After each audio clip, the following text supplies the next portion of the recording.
Your colleague just publicly questioned your competence in front of the entire leadership team.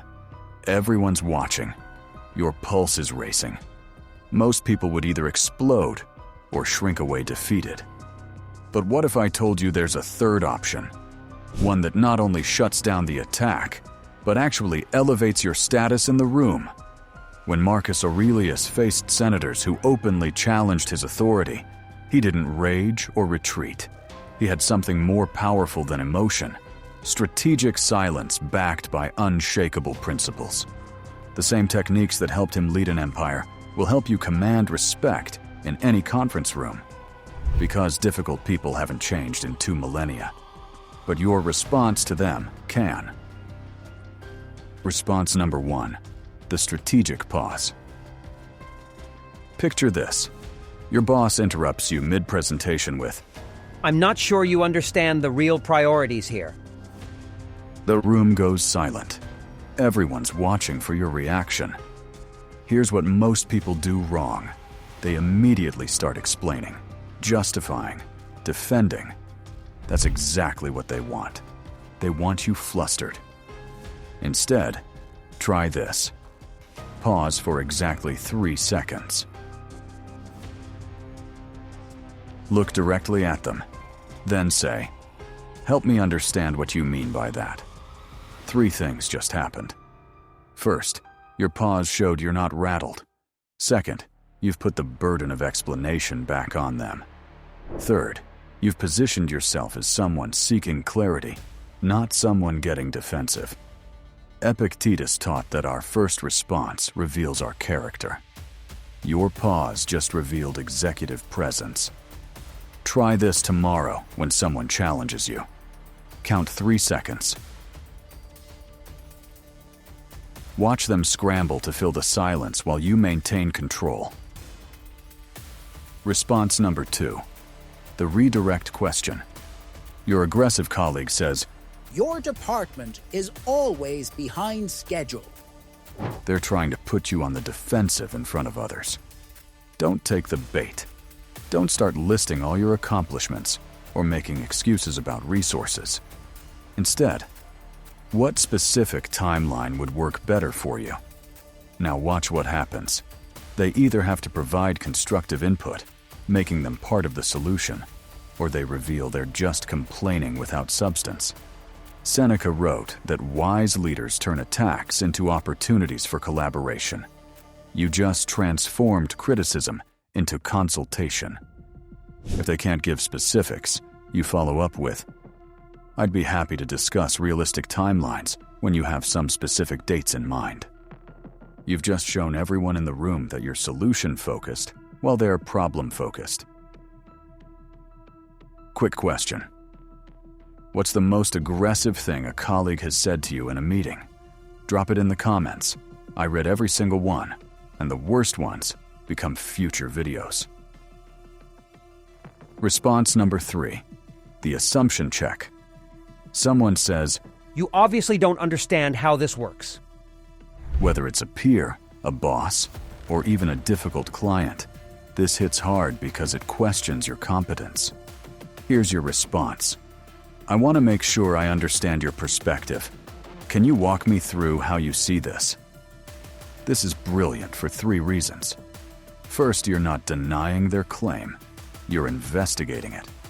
Second, you're putting them in teaching mode, which naturally makes them less aggressive. Third, you're gathering intelligence about how they think. Marcus Aurelius wrote, "Whenever you want to cheer yourself, consider the good qualities of your companions." But I'd add, first understand what they actually think, not what they're attacking you with. If their explanation reveals they're wrong, you respond with, "That's interesting. Here's what I'm seeing." And then present your facts calmly. If they're right, you say, "You're right. I missed that. Thank you for pointing it out." Either way, you've shown maturity and intelligence. People remember leaders who can handle correction gracefully. Response number 4. The values anchor. This one's for when someone tries to pressure you into something that doesn't sit right. They might say, Everyone cuts corners here. You need to be more flexible. wrong response. Getting into an argument about ethics or company policy. Right response. I understand the pressure we're under. I'm committed to finding a solution that works for everyone and maintains our standards. You just did something powerful. You acknowledged their concern without compromising your principles. You positioned yourself as both solution-oriented and principled.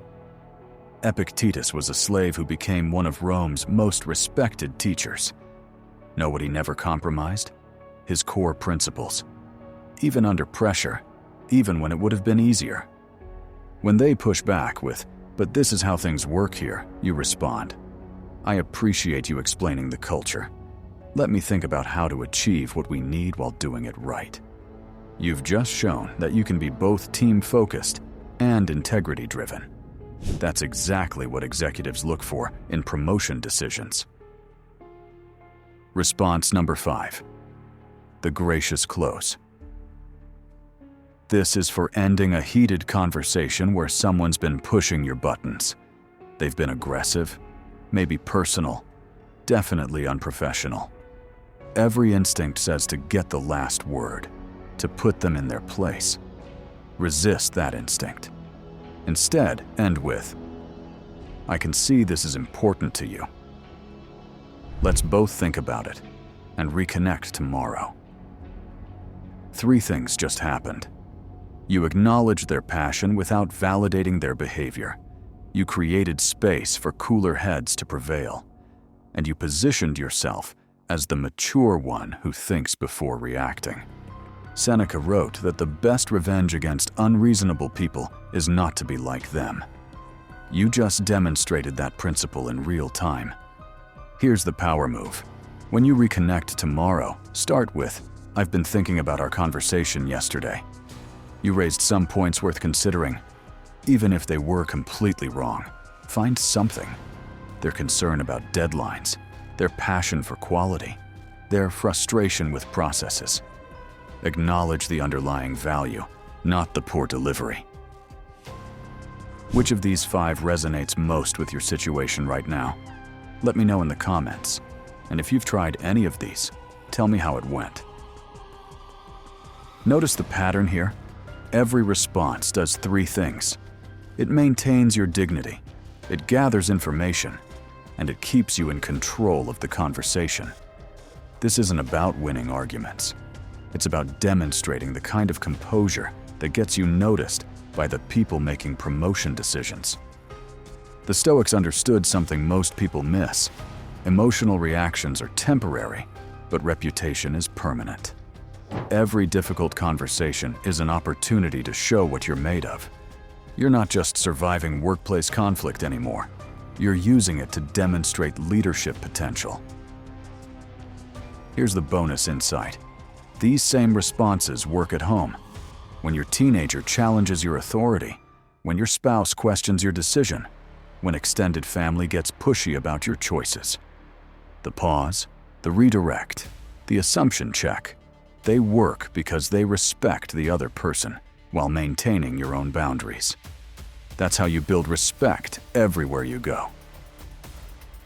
3 months ago, you might have left difficult conversations feeling defeated, misunderstood, or full of regret about what you said or didn't say. Now you have 5 specific responses that let you handle any aggressive person with grace and authority. The difference isn't just in how others see you, it's in how you see yourself. You're no longer someone who gets pushed around. You're someone who creates space for better conversations. Subscribe for weekly strategies that help you advance your career using ancient wisdom. Drop a comment about which response you're going to try first. I respond to every thoughtful comment. Never forget, executive by day, stoic always. And always remember, difficult people are everywhere, but your response to them determines everything. Make it count.